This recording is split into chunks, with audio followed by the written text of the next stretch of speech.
It's a beautiful day we're having here on Classic FM, the Discourse. Welcome to the show. I'm Sulaiman Aled, and quite frankly, we're still about the state of the Nigerian nation, and that is why today our guest is the director at the Center for International Advanced Professional Studies. He started in Cambridge in London, and he's got his hands on so many things. Sometime he worked as a banker in the City of London, and later on project and management consultant, an expert of internationalization. Now, I think we're going to, chuckle on this one, and of course, he's done quite a lot of other things, and of course, someone who's got a first class in political science, and of course, specialized as a scholar of political anthropology. I'm so excited to have you, Professor Anthony Kila, on the program today. I think it looks like you're... I'm delighted to be here. I was saying good afternoon to everybody. Oh, great. The good thing is, after this show on radio, most of our listeners will get to watch it live again on our YouTube channel, and that is why we're also linked with Professor Kila doing this so we get this for you to watch. Classic FM, and of course this is the Discourse. For those listening, you can also be a part of the show by sending messages. Quite lately I told my producer I'm slowing down on the phone conversation because we want to be able to take as many messages as we can, so we'll just stick with the WhatsApp and the Twitter handle.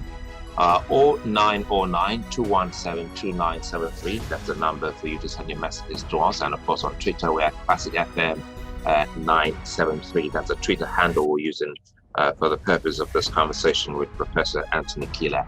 And looking at the state of the nation, we must start with the very unfortunate one. It wasn't part of what Professor Kila and I penciled down to look at today, but whether we like it or not, Nigeria and Nigerians are in mourning, losing those fine officers and gentlemen in that very unfortunate plane crash. I'd like to take, your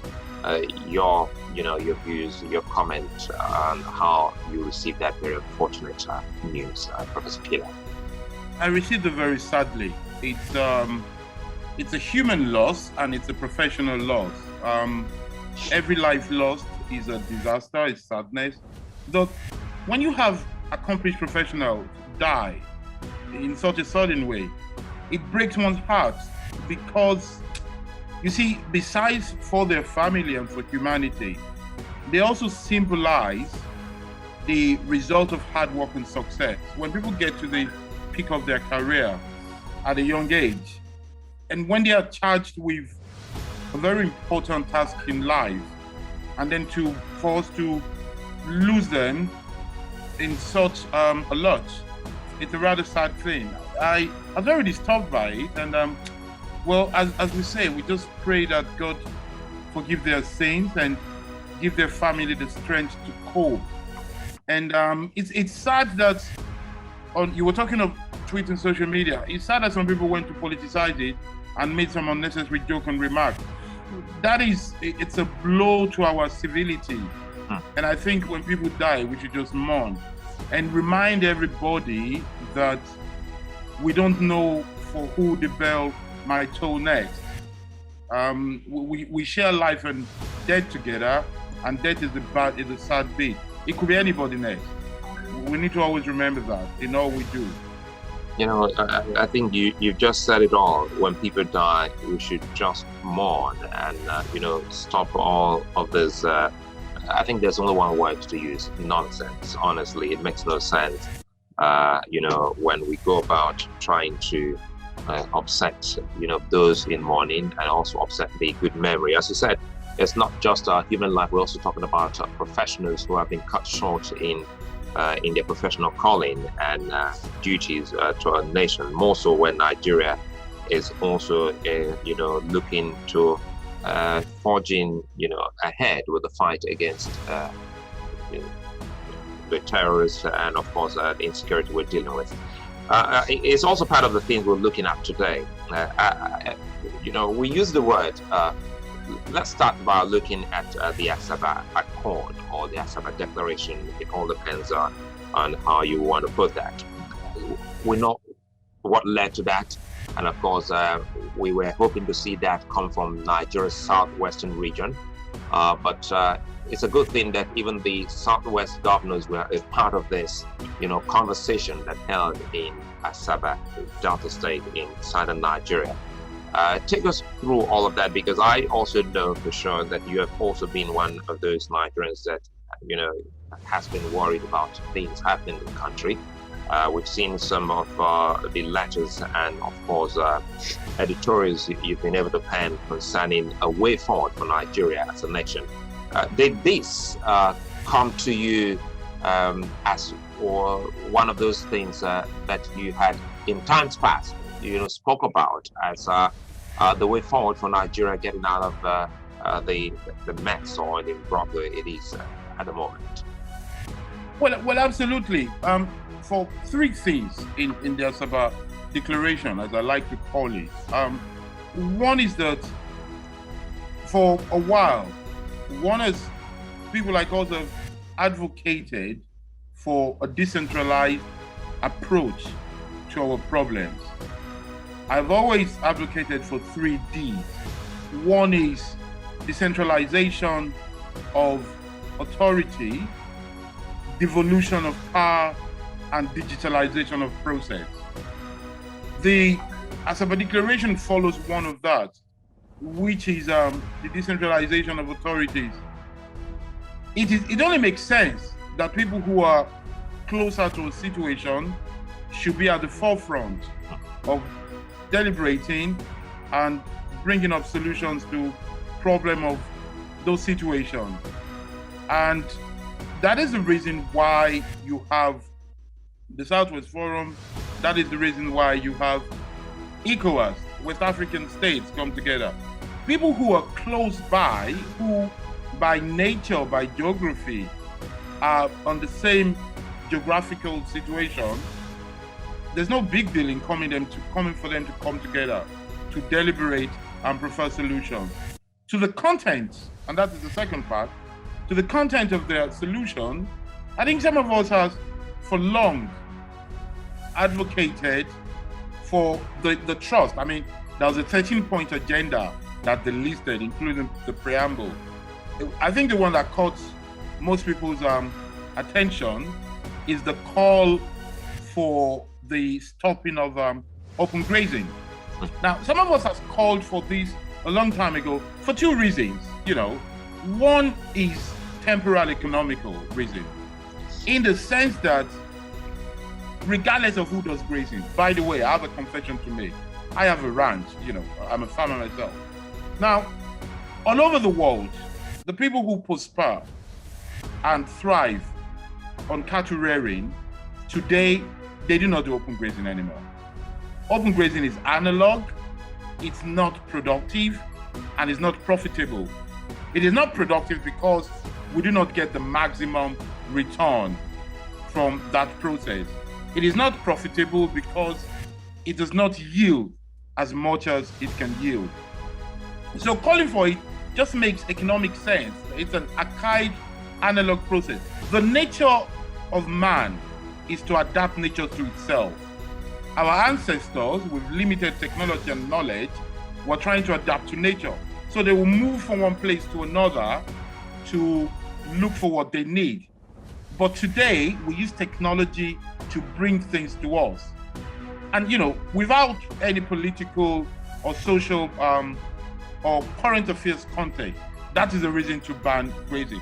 The other reason is that if grazing, like any trade, is linked directly or indirectly to any form of insecurity, the commonsensical approach is to therefore catalyze such ban, to link it to say, it's not good economically, now it hampers our security, so therefore we should stop it. The third part of my observation is people's reaction to those declarations, which in a way is like the discovery of hot water. you think people have been sleeping. For people to come out and say, oh, why would they say that? I'm very worried about the Nigerian elite. There is, and people like you are very guilty here, not you directly, but your categories of the media. A lot of people went on to say, the best observers, the best reporters, went on to say, oh, well, it's not only them saying it, which is true. Actually, in 2018, Ganduje said it with some other people. Good, but wrong. You know, that's the kind of answer where you get 7 over 10 or 6.5 if I was your marker. Because in reality, in 2016, the governor of Sokoto State, Aminu Tambuwa, said that already. He not only made the general case, he personalized it by saying that the headers in Sokoto should stay in Sokoto and they can then export what they want to sell from there. You know, which is just commonsensical. My concern is that and here I bring everybody back in since it's a Sunday of doling blames. Let's continue. Let us, after we finish with the media, let us go to the Nigerian elite in general. There's a tendency to embrace sectional partisan approach and affiliation rather than look at merit of what we're talking about. Because when that man said it very quietly, by the way, some of us said it before him, but you know, he's a governor, I'm not. So when those people say this kind of thing, a political power said it, people should have embraced it long ago. I argue that if we had listened to that logical, commonsensical suggestion, perhaps we would have saved some troubles in which we are in today. And so the Asaba Declaration is a welcome development in terms of content. I embrace the approach in terms of regional powers getting together. I can have some doubt about their ability because let's face it, contrary to what people think, you know, Southwest is not Southeast either, you know, but that is going into further details. Geopolitical organs and institutions get together to develop a common approach. I think is a welcome development. I think you've touched on almost every aspect that we'll be looking at today, and one of the other, topic on the plate, pretty much that will come to that, has to do with the continent. We just recently saw African leaders converging, in Paris to discuss African matters. I'll bring you on that pretty much later. But again, still on this talk about open grazing, which you're very spot on.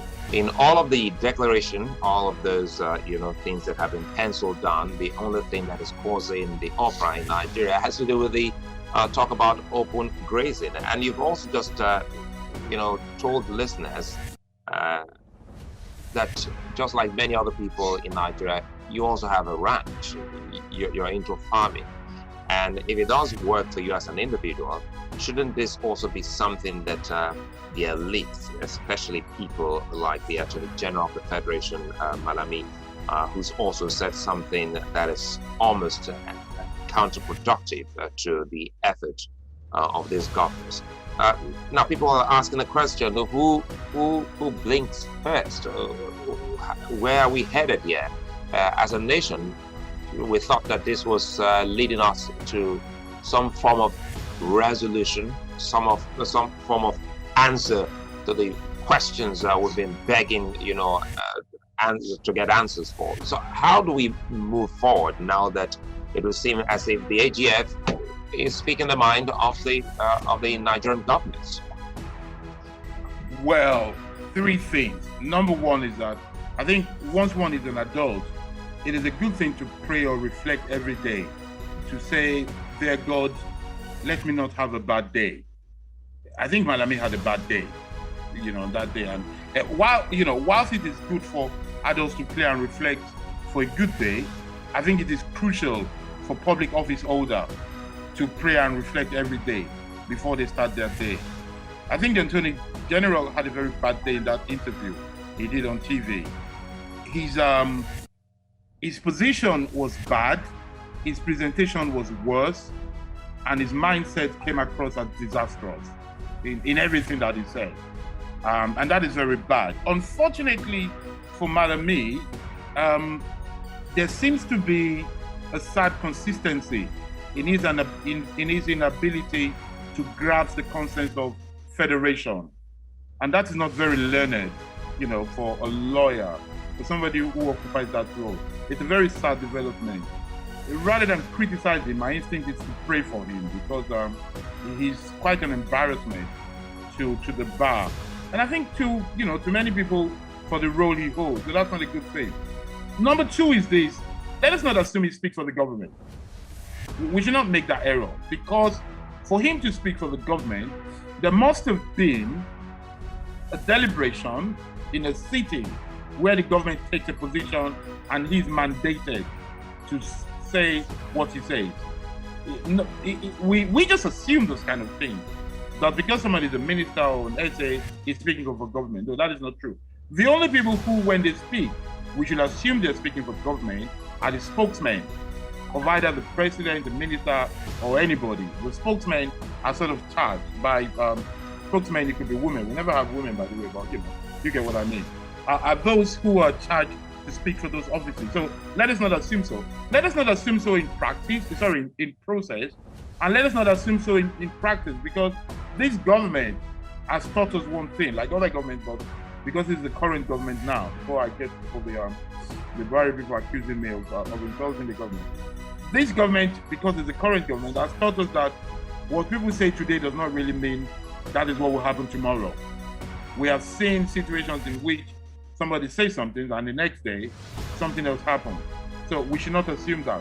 The third part of my position is that it just makes constitutional and legal sense to know that governors make pronouncements, and the next step is to ratify their position by the State House of Assembly.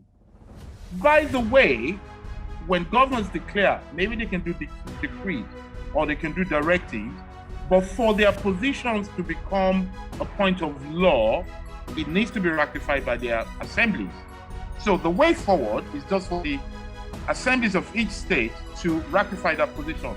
And let us remind ourselves, and this is where I'm very worried about Malami's position, is that it is not true that the Asaba Declaration is the first time that any state will ban grazing.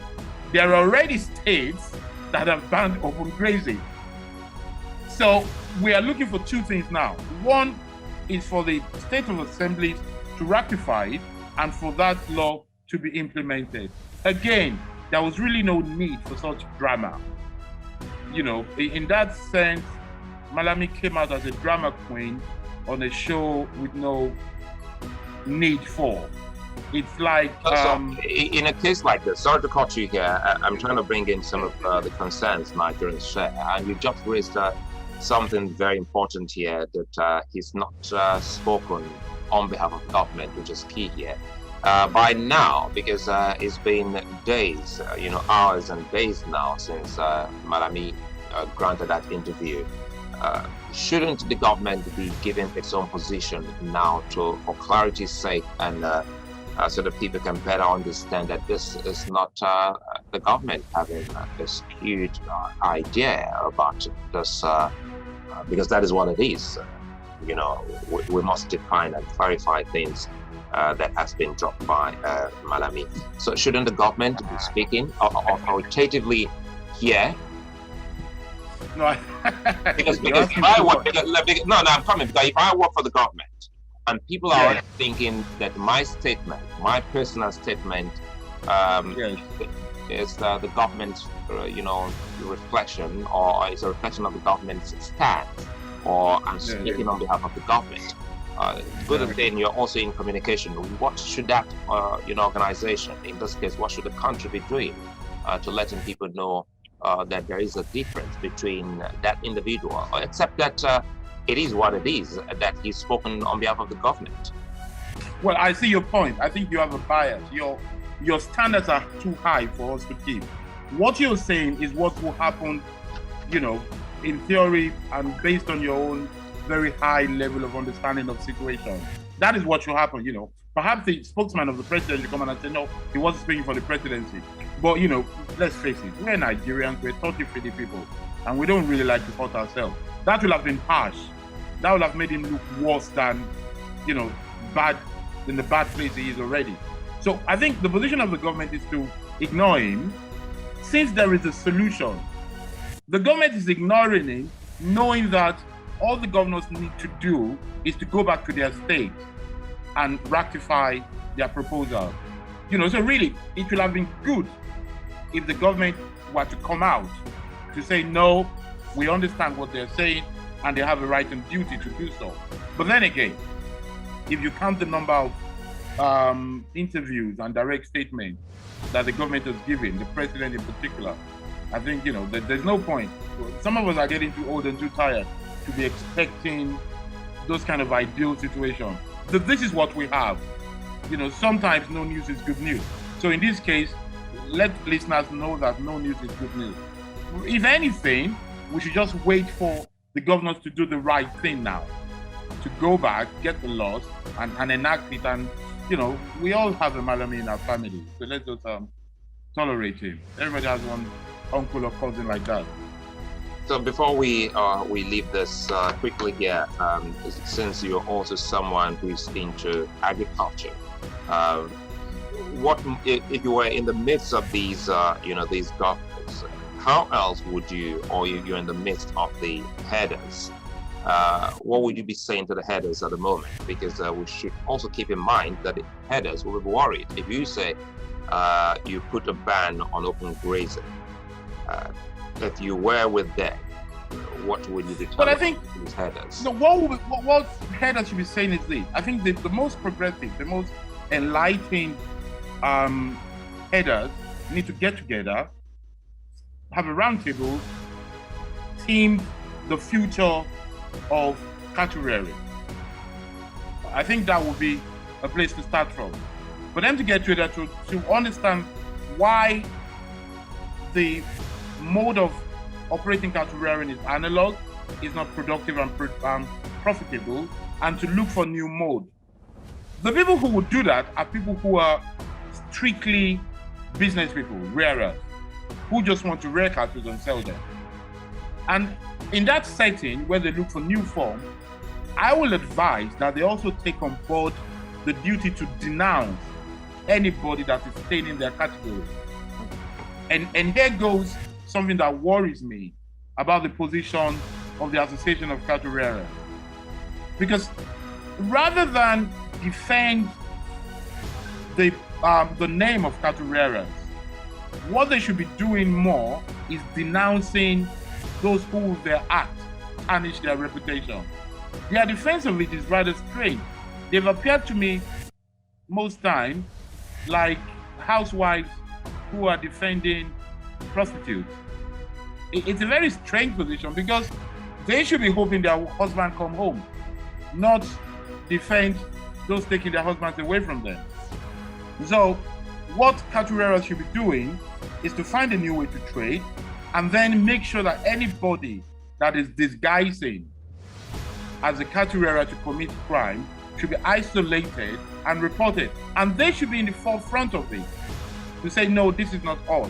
I'm sure media people and carpenters and taxi drivers will be very much eager and willing to denounce anybody robbing or killing in the name of taxi driving, carpentry, or stealing.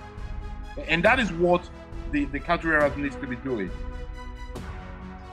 Well, for those of you listening, we're talking State of the Nation here with Professor Anthony Kila on the Discourse here on Classic FM. And of course, your messages are already coming in. For those just joining us, you can be a part of it. 0909 217 2973. That's the number to send your message at. That's the WhatsApp line, of course. If you're listening from outside Nigeria, don't forget to put the telephone area code +234. And of course, we're also live on Twitter at Classic973. One of the things that I also wanted us to look at has to do with that big news. It's more like good news. But quickly before that, let me give you some of the comments and questions from those listening to us, Professor Kila. And This is coming in from Malachi in Ota, Ogun State, in South West Nigeria. He says, how will the governors enforce this ban when they have no police? That is one. I need to take some more before I let you react. And of course, from Delta State comes Kewalansky, and it says, okay, this is actually not part of what we're discussing today. And this other one here is from Abu Otene. He says, Malami's vocal blunder, that's what he calls that, is only giving vent to the Southern view that the North is the bane of our national growth. The Southern press and elites have amplified the statement as a Northern position because the North has focused so much on power without thinking of the variables that strengthen power. The press, as one of the variables, has been thrown to the South, and the South is making the best of it to blackmail the North. Maybe we can just take those two, and I'll come back to some. Okay, I think let me take some from our Twitter feed. Adedeji Adegoega says, I disagree with our guest when he said Malami's statement doesn't represent the opinion of the government that appointed him as the AGF. Yet the presidency hasn't come out to condemn his statement. Silence here means they are with him. I told you, Professor Kila, but again, let's take one more. And this one here says, okay, I think it's the same. It's almost the same. The same message came on Twitter and also came on the WhatsApp feed. So let's allow you to react to those questions, Professor Kila. Well, yes, let us start from the first question, I think, was enforcement. Yes. How can the government enforce it if they do not have police? Well, they will enforce it the same way they enforce tax and the same way they enforce other minor laws in their state. That should not be a reason why not for not doing things. Let us put it that way. They will just enforce it because it is the law of the land and it needs to be enforced. Should we ask them to set up another force to do that? I'm wary of that because they might not have money to pay. There's no money in the coffers of the state. But then it takes us to a third level of it, which is asking for state police. I want to assure your listener that I am for state policing. I'm for decentralizing everything. So perhaps once they start this, it can push them further to state policing.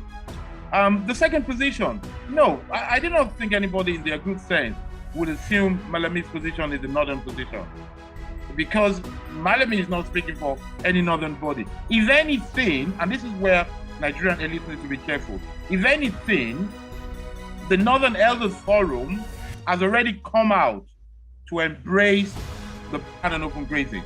Northern governors have said it. So we should be very careful not to miss this little information. I think, unfortunately, information that are not sensational get missed, but it is the duty of readers and discerning people to pick it up. Now, should we trust what they say? It doesn't matter. We should just hold them to what they say.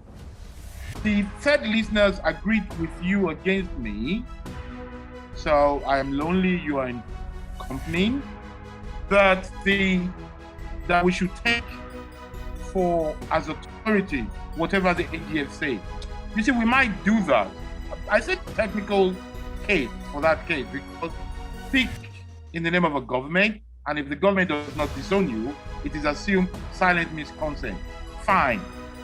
But for me, I would not say semantic, I think it's politics. If you are a citizen and you are not a follower of a political path, or you are not a politician hoping to see what is wrong with the government, if you just want to get things done, it won't matter to you what they're saying. What will matter is what is the cogent solution.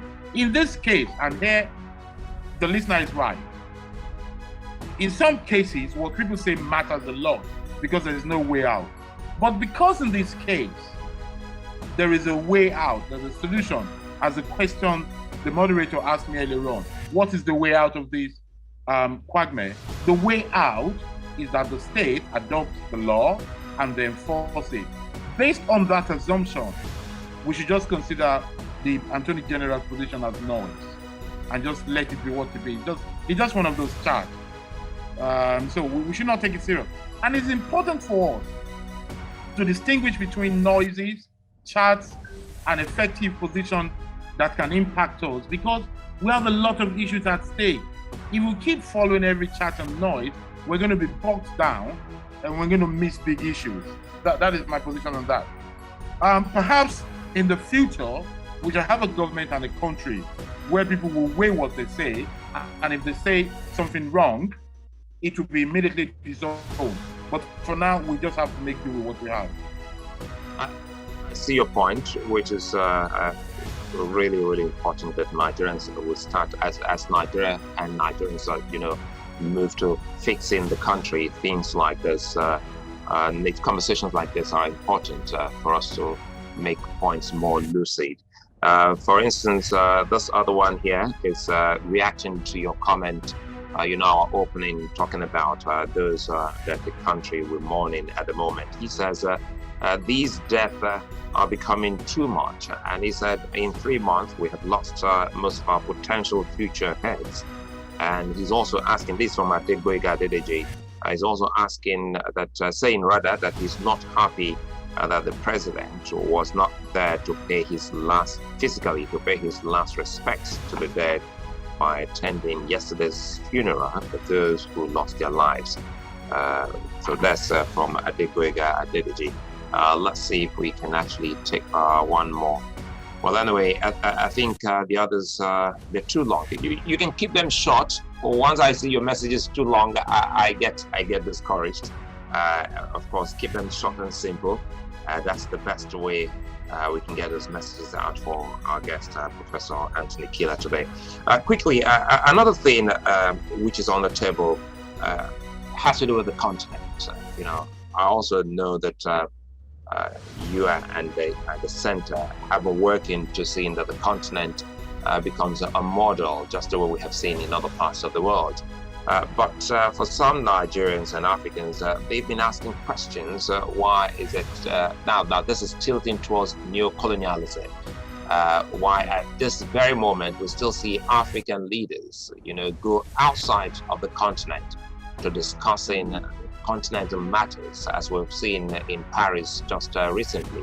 What in heaven's name are asking is wrong with Ghana, wrong with Nigeria, South Africa, Kenya?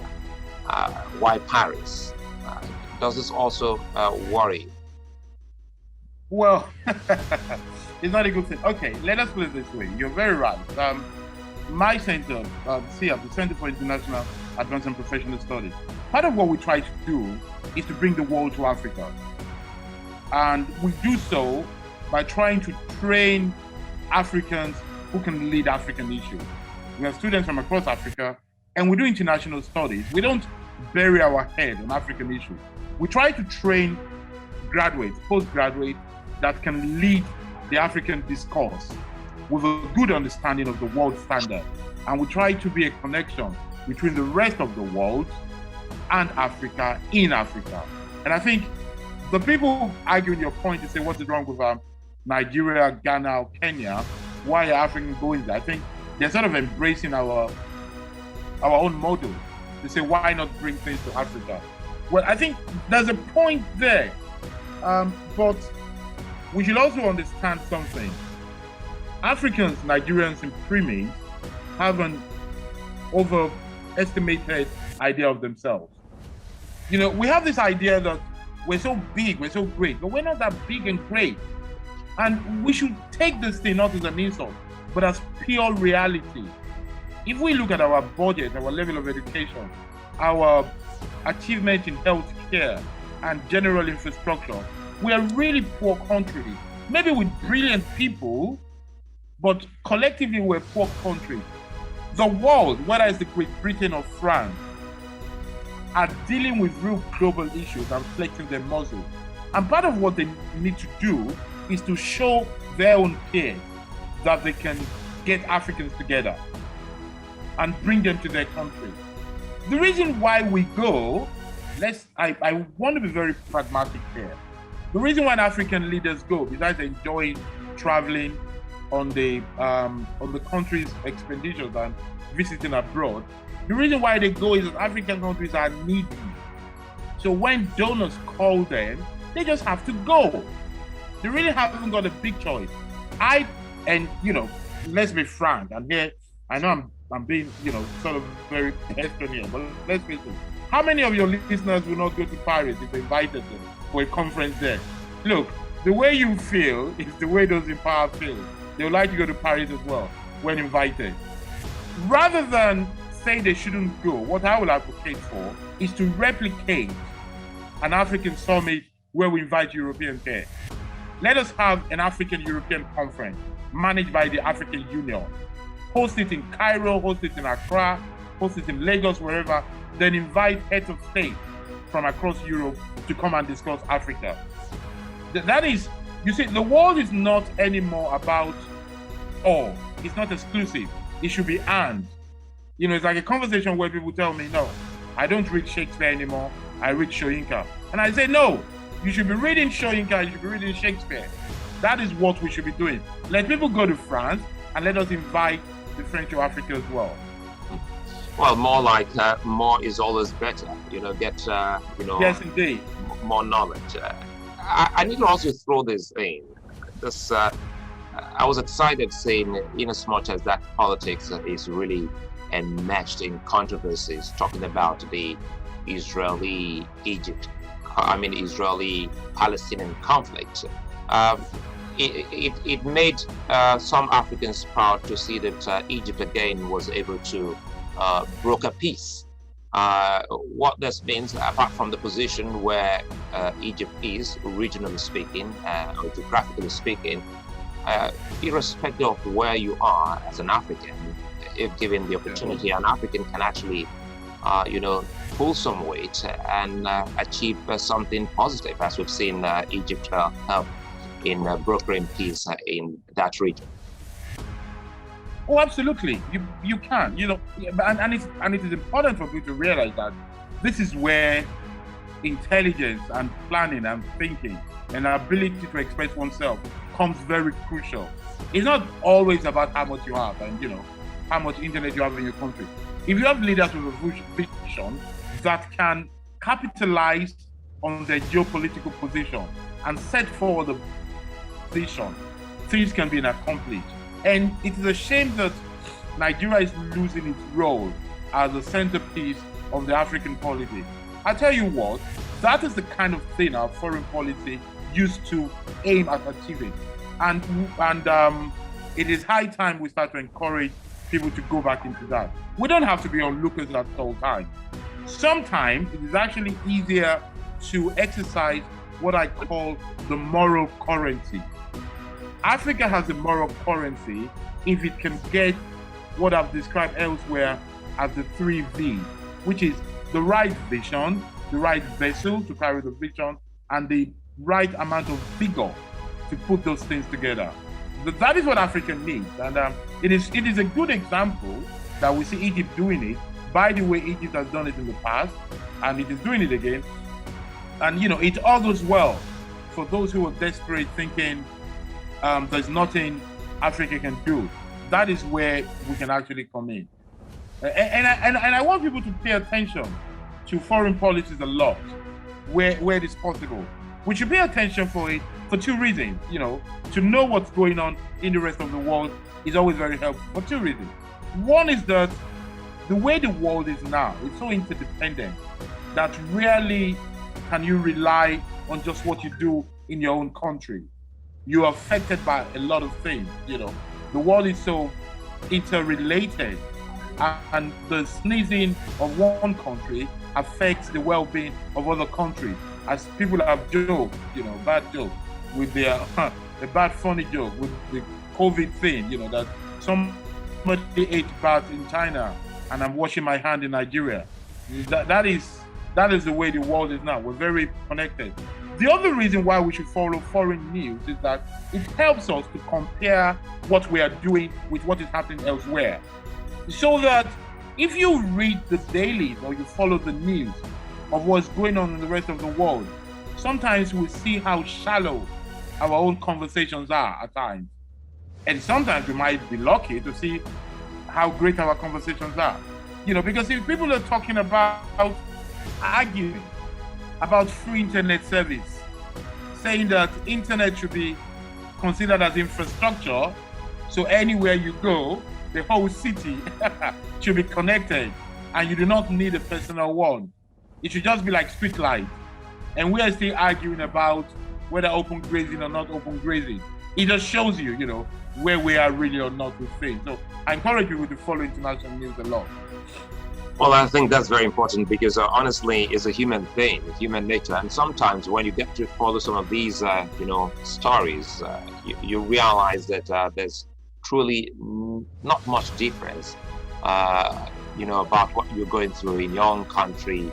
For instance, you said something about the media, and just recently the media has been, not even the media, one of the biggest broadcasters has been on the news in a very bad light, seeing someone like Bashir, paying, people to forge bank documents just to arm twist, sort of, make the Princess of Wales, then Princess Diana, to grant that interview. It tells you the kind of unprofessional things you can also see here happening there. It can happen anywhere and everywhere. Oh, absolutely. Look, humanity is the same, especially in bad things. We must add that. My late papa used to say that we're all the same, especially in bad things. The reason why people do good is not because they drink more tea or because they eat more pasta that they behave better. It's simply because they cannot get away with it. Given the chance, United States would have been in another situation today if Donald Trump had his way. He's just human. Human beings are what they are. It is the collective institution, the legal framework that deters people from being as naughty as they tend to be. Well, I have this here from Leo before we move to our last, main topic today. We have a whole lot on the plate, but the last main one. Leo from K2 in Lagos, southwest of Nigeria, is saying good afternoon to Professor Kila. And he says Malami's position on Southern Governor's ban of open grazing is, okay, he's taking us back. Anyway, I think Professor Kila has already answered that. He's saying that no doubt this is backed by the presidency, but again, he has already given us, his answers to that. Myself and my producers, we decided to put that in parentheses or in quotes, the final death of Abubakar Shekau. Yes, the final death, because we really have almost lost count number of times Shekau has died. But it looks like he's finally dead. Anyway, but this is. Well, I think that is Shekau is dead again.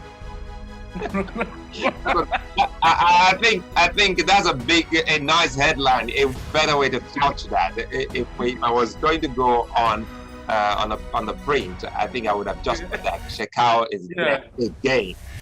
Yeah, I think that is it. But again, go ahead. You see, I think what the many deaths of Shekau is teaching us that we need to move away from people and focus on results.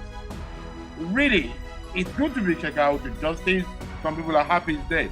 But personally, what I really want is peace. What I really want is security. So if his death is going to be security, it's by the way. It is, and people should remember this. It is not the way of a civil society to wish for the death of anybody. Really, what you see, if we kill a criminal, we have not really won. We should say, sadly, this person is dead. It's not triumphantly. The victory of a civil society is to bring criminals to justice. And justice means indictment, investigation, prosecution, and then sentencing. We need to remember these things because regardless of how it seems, what allows us to believe in the state, what puts us together is that trust that ultimately justice is there. Justice that is outsourced to learned professionals who will follow the law and not passion. Because if you allow somebody whose child or spouse has been raped to decide justice. You will not get justice, you will get revenge. And that is why, in the wisdom of those who have founded the modern state, they have taken their time to outsource the dispensation of justice. And I would really want us not to embrace the idea of searching for blood, of rejoicing over the death of even criminals. What we want is justice. And I say this because it is right for civility, but let me also give us a very pragmatic, functional reason why it is right. For every criminal we kill without sentencing them, without investigating, interrogating them, we lose information. It is a good thing to arrest people, talk to them, gather intelligence, understand what led them to what they did, who aided them, why they were doing it, what method they used, so that in the future, nobody else will do it again. If you kill one Shekau and you don't know how we did it, another one will wake up again and do it. So whilst, it seems good to say, oh, we finally killed him, it is not a victory. It is a jaundiced victory for civilization when we kill our criminals or suspected criminals. Well, I think there's a big point there, but let's chew on this, and more messages coming in, and this is coming in from Good Light. Good Light says, I think Malami's statement should be reasoned in a line of true fiscal federation. Politicians are hiding under the spare part example to wish away where he said governors should free the local governments. Please, I like the professors. Not you. I'll like the man's interview be replayed for people to debunk the lies. So he's asking the broadcaster that interview, I think in this case it was Channel Television interview, he wants to see it again, he wants it to be replayed. But let me take more here and let the Southerners continue to deceive themselves. Those people have an agenda, and before our very own eyes, they are carrying it out. We will wake up one day and see clearly. The question is, will it be too late then? These messages and this other last one before I allow you, react. Professor Kila didn't respond to my initial views on the lack of empathy displayed by President Buhari for not considering it as a matter of importance to attend the funeral of the late Army Chief and others that lost their lives in the plane crash. Okay, let me start from the person who accused me of not responding. So I'm not guilty of what you accuse others of. You see, here's my position. Empathy and Buhari, for me, they do not go together very well in a sentence. Let us say that my expectations of politicians is so low that they rarely surprise me when they do bad things anymore. I think very little of those occupying political spaces in Nigeria, that I do not expect good things from them. I'm rather shocked and surprised when they do any good thing. That's generally speaking. But I also want people to rely less on politicians in this country. I think until we understand that our carpenters, our plumbers, our doctors, and our newscasters are more important to our lives than politicians, we're not really going to move forward very well. Because Buhari did not go to the state, it wasn't even a state burial, somebody else said. He did not go to the burial service of the Chief of Staff, of the Chief of Army Staff, the front Chief of Army Staff. It would have been great if he did, but quite frankly, I personally did not miss it. I wasn't looking out to see him there. The grief of the family is more important for me, and what the institution does for the family is more important to me. To your question, am I embarrassed or distraught that I did not go? No, because I wasn't looking out for him. Do I think it would have been a good thing? I guess so. But I guess, I don't think President Buhari is a very communicative person. I've accused him of that in the past. Femi Adesina corrected me saying that, what did he say? He said that is not a chit-chat person, he's not a chatterer. I'm sure every student of semiotics will understand the difference between chatting and being communicative. And I think the president lacked in communication. So I leave it at that. I wasn't looking out for him there. So, and of course, he also said, okay, this other one here said, hello, the president is a headsman, and his heads are arranged. If someone is saying, is the presidency mine, I disagree with him, because the head of state's cowed at a place and not roaming around. This is from Bugizi. He's saying he agrees with you that even just like yourself, the president, his own cattle, they're somewhere, not roaming the streets as we've seen others do. Aha! You see, that's the thing. He's right. This is why somehow politics, of all arts and crafts that man has created, politics is the saddest. Under normal circumstances, in pastoral care, in community leadership, examples would suffice. But in politics, it is not enough to lay the example. You need to communicate it. I think that the president is guilty of something in this issue of headsmen. Because he's an headsman himself, because he's a patron of the Headsmen Association, he should have led this battle in first person. He should have convoked them, talked to them, say, do not let us be disgraced. Do not disgrace me. If you continue behaving this way, I will disassociate myself from you. And he should have provided solution to them. If there is one place where you cannot, as a leading public figure, appear aloof or try to be impartial, it is when those who are linked to you are suspected or accused of doing something wrong. I think ideally, if we want to live together well in this country, we have to have a belief whereby the leader's friend should have a very rough life, because he would not want to be stained by his friendship. As a matter of fact, based on this one, I have a very controversial position, which is that I will argue that in Nigeria, anytime that the president, nobody from his area of origin should get any appointment.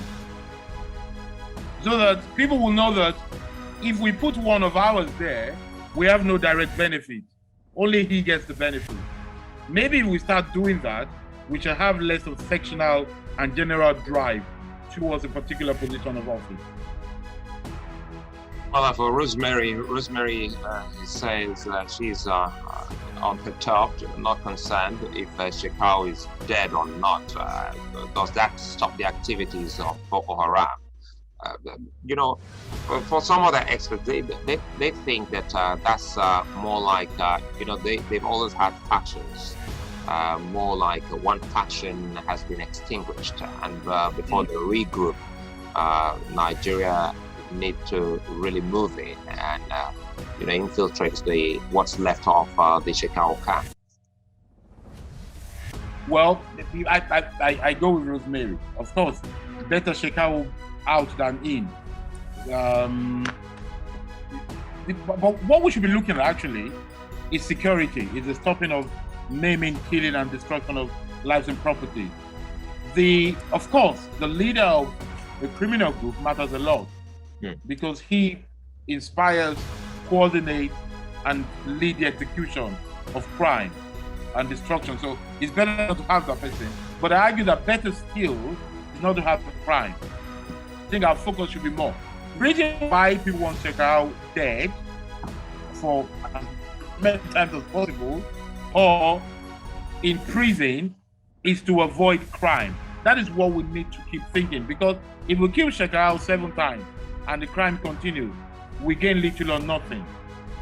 So it's better for us to focus on, no more crime and, a secure country. That is the key thing. Absolutely, I think you're spot on there, Professor Kila, because as it is now, it is just Shekau that a lot of people know. What about the bandits who've been kidnapping and plucking, snatching lives out of our future leaders? How can someone go into a school then you start to kill the students one after the other because you're asking for money? So it is Shekau on one hand, and we have so many others who seem to be worse than Shekau, and they got no names. Absolutely. This is from Steve. Steve says, hello, okay, I think this is more like a commendation, and of course to you as well. He says, great job you're doing in scouting great minds coming on radio on the program. I've just added Professor Kila. No, he wrote Akila. His name is Kila, K-I-L-A, not Akila. He said, I've just added so that you can spell it properly, so that when you search for him, you can get to find him. It's Professor Anthony Kila. I just added Professor Kila to the list. Many thanks, Steve from AGF. Steve, thank you very much for your time and of course for listening. Because Adedeji here says that because PMB's cattle are ranched doesn't justify his silence on the matter. The right thing to do is to openly condemn open grazing that has caused a lot of crisis in many states that has led to destruction of properties and loss of lives. Hashtag the Discourse. Thank you, Adedeji. So in closing, if we can do this in a minute, I always like people like yourself. You've been there, done that all around and back in the country. What are those key things you would like the Nigerians to work in? And do this in a minute to making Nigeria, get back on track, pride of place. You mentioned earlier on, there are things that we should. Yeah, there was a time when it was Africa centerpiece of our foreign policy. Now that we seem to have lost that, and Egypt has taken that pride of place, and some other countries. What should we individually be doing and collectively do to bring Nigeria back on track? If we can do this in a minute. Well, I think we need to rediscover citizenry. I think we need to rediscover ourselves as individual citizens, not followers, not supporters of one party, one person, or one group. I think we need to see ourselves as individuals who are fathers and mothers of families and people with dreams and ambition, and realize that what really matters to us is how to work, worship, love, and trade, and express ourselves. And then look for those who encourage it, those who help it, and those who hinder it. And always suspend our judgment until we look at content and merit of any situation. And of course, we have to do our duty as well. There's no point if people refuse to take pedestrian bridges and they're crossing the road. There's no point if we decide to go past red light when there's a traffic light there. We need to discover a sense of orderliness, and we need to pay teachers more. Maybe I should like that. We love our education. I love that. I love that. Honestly, I think it's something we should do again sometime on the Discourse. Look at education specifically. For those listening, have you ever visited your, alma mater? We're not talking about the university now. Go to your, elementary school, primary school, your secondary school, high school, and you'll be so shocked to see how low it has gone. And if you run into any of your teachers, life is not really looking good for many of our teachers who brought us to where we are at the moment, Professor Kila. So I'm happy you have raised this. It's something we'll talk about pretty much later on the Discourse. My guest has been Professor Anthony Kila. He's a director at the Center for International Advanced Professional Studies, and here in Lagos, Nigeria. Plus, I think you should visit, and of course, you can get to search for Professor Kila, Google him, Professor Anthony Kila, and have that conversation off radio with him. Many thanks for being such a nice company, Professor Kila. Always a delight speaking with you. Thank you very much for having me. Bye, everybody. All right, it's a wrap here on the Discourse. Don't forget to go to our YouTube channel to watch this particular conversation. Share, like, and of course, subscribe. I'm Sulaiman. Let us see you again.